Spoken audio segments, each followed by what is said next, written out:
پاک افغان سرحد اور خصوصاً وزیرستان کا علاقہ 2001 کے بعد القاعدہ اور اس سے منسلک تنظیموں کا گڑھ بن چکا تھا۔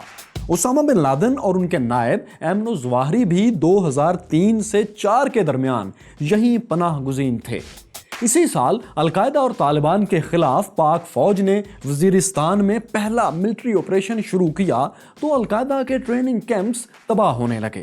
اس کے جواب میں القاعدہ نے پاکستان کے لیے ایک خطرناک پلان بنایا۔ اس پلان پر عمل درآمد کے لیے ایک ایسے مذہبی اسکالر کو چنا گیا جو مصری صدر انور السادات کا تختہ الٹنے میں ملوث رہے تھے اور یہی ان کے قتل میں معاونت کے الزام میں گرفتار بھی رہ چکے تھے۔ یہ شیخ عیسیٰ المصری تھے۔ یہ 80 کی دہائی میں سوویت روس کے خلاف جہاد میں افغانستان میں اسامہ بن لادن کے ساتھی رہے تھے۔ اس کے بعد 1990 میں وہ یمن میں بھی مذہبی تعلیم دیتے رہے تھے۔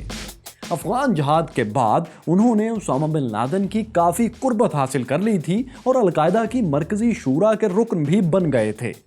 2003 میں القاعدہ نے انہیں پاکستان میں لانچ کرنے کا فیصلہ کیا۔ انہیں ایک ماسٹر پلان پر پاکستان کے اندر عمل کروانا تھا۔ یہ ماسٹر پلان کیا تھا؟ لال مسجد کا اس سارے پلان سے کیا تعلق تھا؟ میں ہوں فیصل اڑائچ اور دیکھو سنو جانو کی ہسٹری آف پاکستان سیریز کی اس قسط میں ہم آپ کو یہی سب دکھائیں گے۔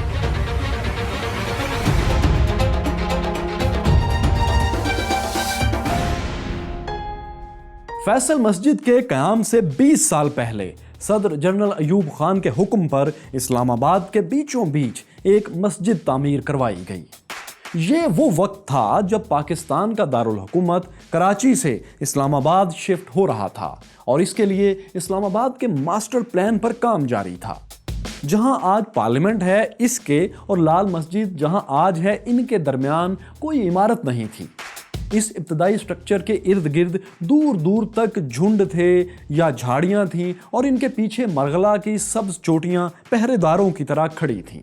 اس مسجد میں امامت کے لیے جنرل ایوب خان نے کراچی کی تاریخی دینی درسگاہ جامعہ بنوریا کے علامہ یوسف بنوری سے تعاون مانگا۔ علامہ یوسف بنوری نے پنجاب کے ضلع راجن پور کی تحصیل رجحان کے ایک مولانا عبداللہ غازی کی خدمات جنرل ایوب کے حوالے کر دیں۔ مولانا عبداللہ غازی مولانا فضل الرحمان کے والد مفتی محمود کے شاگرد تھے۔ ہوا یہ کہ 1965 میں لال مسجد کا انتظام اور امامت مولانا عبداللہ غازی کے سپرد کر دی گئی۔ شروع میں اس کا رقبہ اس سے کم تھا جتنا آج ہے، یعنی زیادہ نہیں تھا۔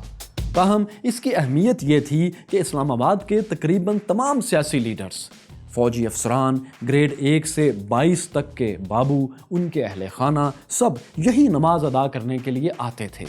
یہی نماز جمعہ کا خطبہ سنتے تھے اور اپنے بچوں کو قرآن پڑھانے کے لیے بھی یہیں بھیجا کرتے تھے۔ اب یہی وجہ تھی کہ یہاں آنے والے زیادہ تر افسران اور ان کے اہل خانہ کا تعلق لال مسجد اور اس کے خطیب مولانا عبداللہ غازی سے بنتا چلا گیا۔ یہی وہ مقام تھا جہاں سے ان کا اثر و رسوخ اور طاقت بڑھنا شروع ہوئی۔ لال مسجد کو طاقتور بنانے میں دوسری اہم وجہ اس کا آج کا جغرافیہ ہے۔ آج G6 میں جہاں لال مسجد قائم ہے، اس کے صرف 1.5 کلومیٹر کے فاصلے پر پاکستان کے سب سے بڑے انٹیلیجنس ادارے ISI کا ہیڈ کوارٹر ہے۔ 3 کلومیٹر سے کم فاصلے پر پارلیمنٹ اور اس سے بھی کم فاصلے پر وزارت خارجہ اور فورن افیئرز کے دیگر دفاتر ہیں۔ دنیا بھر کی ایمبیسیز یعنی سفارت خانے اسی جگہ کے ساتھ ہی قائم ہیں۔ یہ لوکیشن بھی دوستو لال مسجد کو بہت اہمیت کی حامل بنا دیتی ہے۔ فیصل مسجد لال مسجد کے 20 سال بعد 1986 میں مکمل ہوئی تھی۔ اس سے بہت بڑی تھی، لیکن سیاسی اثر و رسوخ میں فیصل مسجد آج بھی لال مسجد کا مقابلہ نہیں کرتی۔ تو دوستو کہا جاتا ہے کہ لال مسجد کے اس اثر و رسوخ اور لوکیشن کو پاکستانی اسٹیبلشمنٹ نے ہر دور میں خوب استعمال کیا۔ جب وزیر اعظم بھٹو کے خلاف 77 میں تحریک چلی، جسے بعد میں تحریک نظام مصطفیٰ کا نام دے دیا گیا تھا، اس میں بھی لال مسجد کے مدارس اور مولانا عبداللہ غازی پیش تھے۔ یقیناً آپ جانتے ہوں گے کہ اس تحریک کے نتیجے میں نظام مصطفیٰ تو نہیں آیا تھا، لیکن جنرل ضیاء الحق کا مارشاء لاء آ گیا تھا۔ پھر جب جنرل ضیاء الحق نے اقتدار پر قبضہ کر لیا تو انہوں نے جن لوگوں کو اپنا دست و بازو بنایا، لال مسجد کے مولانا عبداللہ غازی ان کی صف اول میں شامل تھے۔ انہی ماہ و سال میں جنرل ضیاء الحق نے انہیں فنڈز فراہم کیے اور مسجد کو وہ توسیع دی گئی جو آج آپ دیکھتے ہیں۔ البتہ مسجد کے بالکل ساتھ خواتین کی درسگاہ جامعہ حفصہ اور چند کلومیٹر پر E7 میں لڑکوں کے لیے جامعہ فریدیہ کی عمارتیں 70 کی دہائی میں بن چکی تھیں، لیکن ضیاء الحق کے دور میں انہیں مزید اپ گریڈ کیا گیا۔ پھر دوستو یہی نہیں، جنرل ضیاء الحق نے مولانا عبداللہ غازی کو رویت حلال کمیٹی کا چیئرمین بھی بنا دیا۔ یہ عہدہ پاکستان میں مذہبی کے ساتھ ساتھ سیاسی طاقت کا حامل بھی تصور کیا جاتا ہے۔ اس سے آگے بڑھ کر یہ ہوا کہ حالات نے لال مسجد کو افغانستان میں سوویت روس کے خلاف چلنے والے جہاد میں ایک لانچنگ پیڈ کی حیثیت دے دی۔ اب یہ ایک اوپن سیکرٹ ہے کہ سوویت روس کے خلاف افغان جہاد امریکہ اور سعودی عرب کے 10 ارب ڈالرز کی مدد سے لڑا گیا تھا۔ اس جنگ میں دنیا بھر سے مسلم نوجوانوں کو اسلام کے نام پر جذباتی کر کے سوویت روس کے خلاف افغانستان میں لایا جاتا تھا، لیکن افغانستان لے جانے سے پہلے انہیں پشاور کے یونیورسٹی ٹاؤن کی طرح اسلام آباد کی لال مسجد میں بھی ٹھہرایا جاتا تھا۔ یہی وجہ تھی کہ ان جہاد کے 9 سالوں میں لال مسجد کے رابطے دنیا بھر کے جہادی نیٹ ورک سے بن چکے تھے۔ اسامہ بن لادن اور ایمن الظواہری سمیت افغان مجاہدین اور پھر بعد میں طالبان کے رہنماؤں کا بھی لال مسجد میں آنا جانا معمول کی بات تھی۔ دوستو، مولانا عبداللہ غازی کردار کے بھی غازی تھے۔ وہ خود بھی جہاد کرنے افغانستان گئے اور سوویت روس کے خلاف مجاہدین کے ساتھ مل کر لڑے۔ اسامہ بن لادن سے قریبی تعلق ہونے کے باعث وہ سوویت افغان جنگ کے بعد بھی افغانستان کا سفر کرتے رہے۔ ایسا ہی ایک سفر انہوں نے اکتوبر 1998 میں کیا۔ وہ اپنے بیٹے عبدالرشید کے ساتھ بلوچستان سے منسلک افغان صوبے قندھار گئے۔ یہاں انہوں نے القاعدہ اور طالبان کے سربراہان سے ملاقاتیں کی۔ اسامہ بن لادن سے ملاقات کے بعد جب وہ واپس آنے لگے تو مولانا عبداللہ کے بیٹے عبدالرشید غازی نے اسامہ بن لادن کا گلاس میں چھوڑا ہوا باقی پانی پینا شروع کر دیا۔ اسامہ بن لادن نے پوچھا، آپ یہ کیا کر رہے ہیں؟ غازی عبدالرشید نے جواب دیا، میں آپ جیسا مجاہد بننا چاہتا ہوں۔ ایسا کہا جاتا ہے کہ اس اہم ملاقات میں اسامہ بن لادن نے مولانا عبداللہ غازی کو کوئی خاص پیغام دیا تھا جو انہوں نے اپنے خطبہ جمعہ میں نمازیوں تک یا کسی اور تک پہنچانا تھا۔ بہرحال دوستو، وہ واپس آئے اور اپنے معمول کے کاموں میں مشغول ہو گئے۔ ایک دن وہ لال مسجد سے منسلک درسگاہ جامعہ فریدیہ سے گھر لوٹ رہے تھے کہ دروازے پر انہیں ایک نوجوان نے روکا۔ اس نے سلام کیا، ہاتھ ملایا اور پھر ریوالور نکال کر کئی گولیاں ان کے سینے میں اتار دیں۔ یہ منظر ان کی بہو یعنی مولانا عبدالعزیز کی بیوی ام حسان دیکھ رہی تھیں۔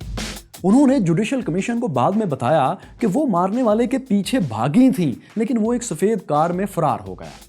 ام حسان کے بیان کے مطابق انہیں اس لیے قتل کیا گیا کہ وہ اسامہ بن لادن سے ملاقات میں کچھ پیغامات لے کر آئے تھے جنہیں پاکستانی خفیہ اداروں نے خفیہ رکھنے کے لیے کہا تھا، لیکن مولانا غازی نے اسامہ بن لادن کے پیغام کو لال مسجد میں دوران خطبہ جمعہ لوگوں کے سامنے آشکار کر دیا۔ ان کی بہو کا الزام ہے کہ مولانا غازی کے قتل کی FIR بھی درج نہیں کرنے دی گئی، جبکہ ان کے بیٹے مولانا عبدالرشید کو بھی ایجنسیز نے اٹھا لیا تھا۔ اس کے مقابلے میں دوسری طرف پاکستان میں یہ رائے بھی عام تھی کہ انہیں کسی شیعہ ملیٹنٹ گروہ نے قتل کروایا ہے، کیونکہ مولانا عبداللہ اپنی تقریروں میں شیعہ علماء کے خیالات پر سخت تنقید کرتے تھے۔ دوستو، یہ بات کسی سے ڈھکی چھپی نہیں کہ 80 اور 90 کی دہائی میں پاکستان سعودی عرب اور ایران کی پراکسی جنگوں کا نشانہ بنا ہوا تھا۔ ہزاروں پاکستانی فرقہ وارانہ فسادات میں ایک دوسرے کے ہاتھوں اپنی قیمتی جانیں گنوا رہے تھے، اور اس آگ کو ایک طرف سے سعودی عرب اور دوسری طرف سے ایران ہوا دیتا تھا۔ تو دوستو، مولانا عبداللہ غازی چونکہ سعودی کیمپ میں تصور کیے جاتے تھے، تو ان کے قتل کو بھی اسی تناظر میں کچھ لوگوں نے دیکھا۔ ہاں، یہ حقیقت اس کے علاوہ ہے کہ اس جرم کی تفتیش کبھی منطقی انجام تک نہیں پہنچی، کسی کو ان کے قتل کے الزام میں سزا نہیں ہوئی۔ بہرحال مولانا عبداللہ غازی کے بعد ان کی وصیت کے مطابق ان کے بڑے بیٹے مولانا عبدالعزیز لال مسجد کے خطیب اور منتظم بنے۔ جبکہ ان کے چھوٹے بیٹے مولانا عبدالرشید جو ان کے ساتھ قندھار بھی گئے تھے وہ مسجد اور مدرسے کے معاملات سے دور رہتے تھے، انہوں نے بھی یونیسکو کی ملازمت چھوڑ کر اپنے بھائی مولانا عبدالعزیز کے ساتھ مدرسے کا انتظام سنبھال لیا۔ مرحوم سلیم شہزاد کے مطابق غازی برادران کشمیر جہاد کے لیے لال مسجد سے نوجوان بھی فراہم کیا کرتے تھے، لیکن پھر یوں ہوا کہ 9/11 کا واقعہ ہو گیا۔ 9/11 کے بعد لال مسجد اور اسٹیبلشمنٹ کے شدید اختلافات شروع ہوئے اور یہیں سے کہانی بگڑنا شروع ہو گئی۔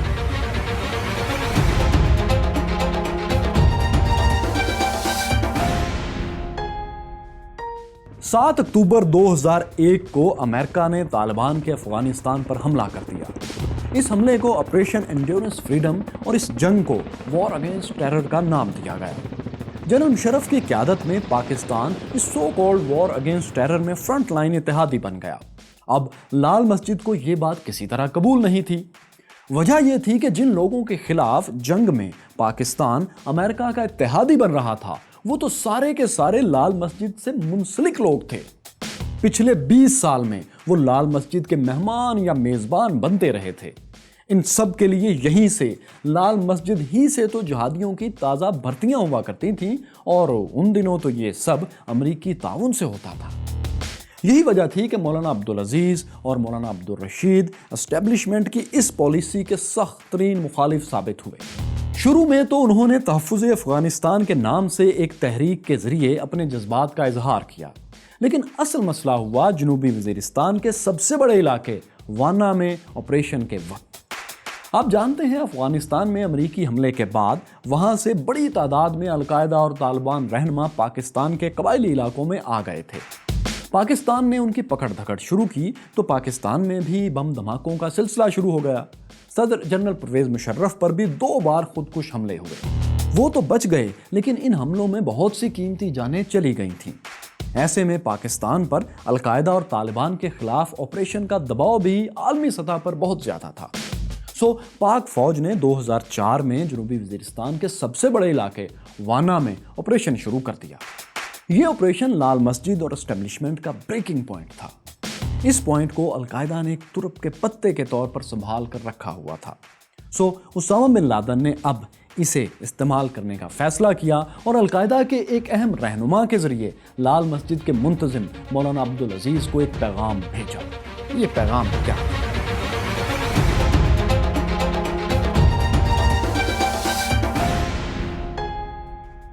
القاعدہ کا پیغام مولانا عبدالعزیز کو مسجد میں ملا۔ اس پیغام میں اسامہ بن لادن کی طرف سے مولانا عبدالعزیز سے کہا گیا تھا کہ وہ پاک فوج کے وانا آپریشن کے خلاف فتویٰ دیں۔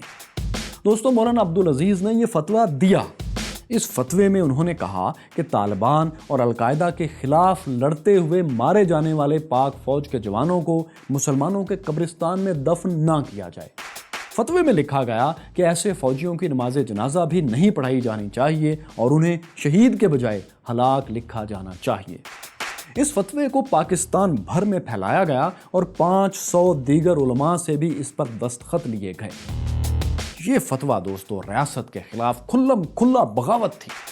القاعدہ اس فتوے کے ذریعے یہ چاہتی تھی کہ پاکستانی فوج کے مذہبی جذبات کو اپنے حق میں جتنا ہو سکے استعمال کیا جائے تاکہ سیکیورٹی ادارے ان کے خلاف پوری طاقت سے آپریشن نہ کر سکیں۔ اس فتوے نے القاعدہ کی توقعات کے عین مطابق کام کیا۔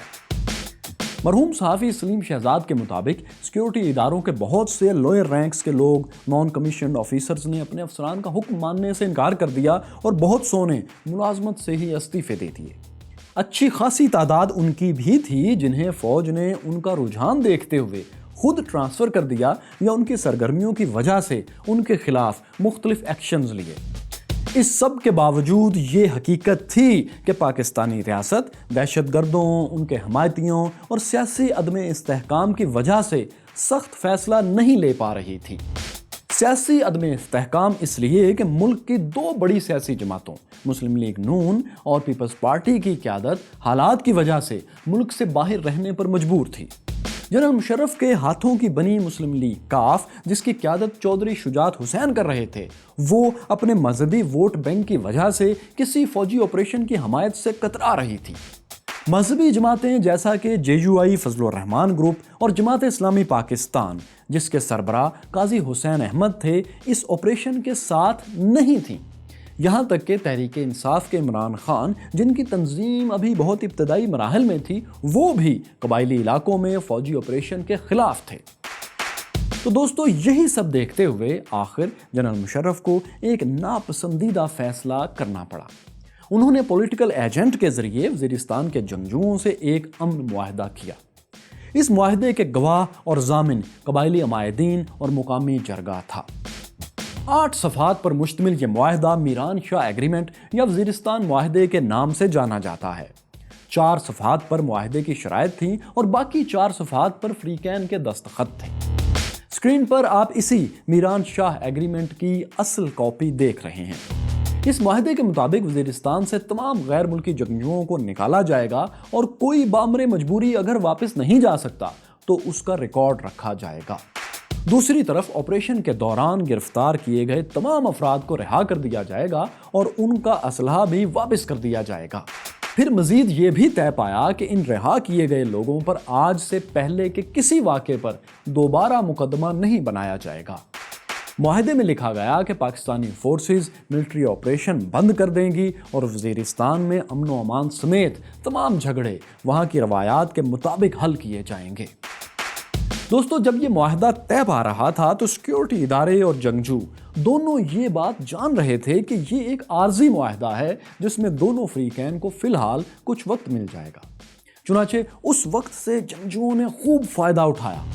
میران شاہ ایگریمنٹ کے باوجود نہ تو غیر ملکی جنگجو واپس گئے اور نہ ہی ان لوگوں کی رجسٹریشن ہو سکی جو وجہ تنازع تھے، بلکہ اس کے الٹ یہ ہوا کہ القاعدہ اور ازبکستان کی جہادی تنظیم تحریک اسلامی ازبکستان نے تیزی سے بھرتیاں شروع کر دیں۔ ان کی آواز پر پاکستان کی بہت سی کالعدم تنظیموں کے کارکنوں نے لبیک کہا۔ حرکت جہاد اسلامی کے قائد الیاس کشمیری، جو کشمیر میں جہادی سرگرمیوں کے لیے وقف تھے، انہوں نے بھی افغانستان میں القاعدہ سے ہاتھ ملا لیا۔ وہ 2007 کے قریب القاعدہ شورا کے ممبر بھی بن گئے۔ اسی معاہدے کے درمیانی وقفے میں القاعدہ، تحریک طالبان اور ازبکستان اسلامک موومنٹ نے وزیرستان میں اپنے ٹریننگ کیمپس بنا لیے۔ وہ خود کو لمبی لڑائی کے لیے تیار کرنے لگے تھے۔ انہوں نے بمباری سے بچنے کے لیے پہاڑوں میں گہری، لمبی اور مضبوط سرنگیں بنانا شروع کر دی تھیں اور وہاں زیادہ سے زیادہ اسلحہ جمع کرنے لگے تھے۔ خودکش بمبار بچوں کو تربیت دینے اور جذباتی کرنے کے لیے خوبصورت مناظر کے پوسٹرز اور خواتین کی تصاویر والے کمرے بھی تیار کر لیے گئے تھے۔ یہ الگ بات ہے کہ ان خواتین میں اکثر بھارتی اداکاراؤں اور رقاصاؤں کی تصاویر تھیں۔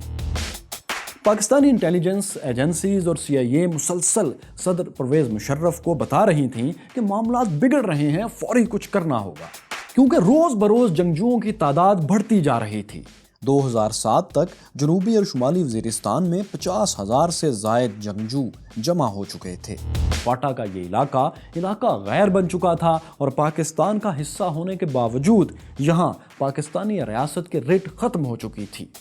تحریک طالبان پاکستان کے بانی کمانڈر بیت اللہ محسود نے اس علاقے کو امارات اسلامی وزیرستان کا نام دے کر اپنی اسلامی ریاست قائم کر لی تھی۔ کہا جاتا ہے کہ القاعدہ نے انہیں کئی ملین ڈالرز بطور قرض اسی کام کے لیے دیے بھی تھے۔ القاعدہ سربراہ اسامہ بن لادن، ان کے نائب ایمن الظواہری اور تحریک اسلامی ازبکستان کے سربراہ قاری طاہر بھی وزیرستان ہی میں تھے۔ امریکہ اور پاکستانی انٹیلیجنس ان کے خلاف آپریشن چاہتی تھی تاکہ یہ لوگ پاکستان میں اپنے ایجنڈے پر عمل نہ کر سکیں۔ اسی لیے CIA اور ISI نے حکومت پاکستان کو القاعدہ کے ان تمام ایسٹس کی تفصیلات فراہم کیں جو پاکستان میں موجود تھے۔ اب یہ ایسٹس کیا تھے؟ غازی برادران سے مصری القاعدہ رکن شیخ عیسیٰ نے کیا مطالبہ کیا؟ القاعدہ کے رکن نے قاضی حسین احمد، ڈاکٹر اسرار احمد اور حافظ سعید سے ملاقاتیں کیوں کیں؟ یہ سب آپ کو دکھائیں گے، لیکن ہسٹری آف پاکستان کی اگلی قسط میں، جس کے لیے آپ یہاں ٹچ کر سکتے ہیں۔ ہسپانیہ پر مسلمانوں نے کیسے حکومت قائم کی، یہاں دیکھیے، اور یہاں دیکھیے ہندوستان کی ناقابل فراموش میر جعفر اور سراج الدولہ کی کہانی۔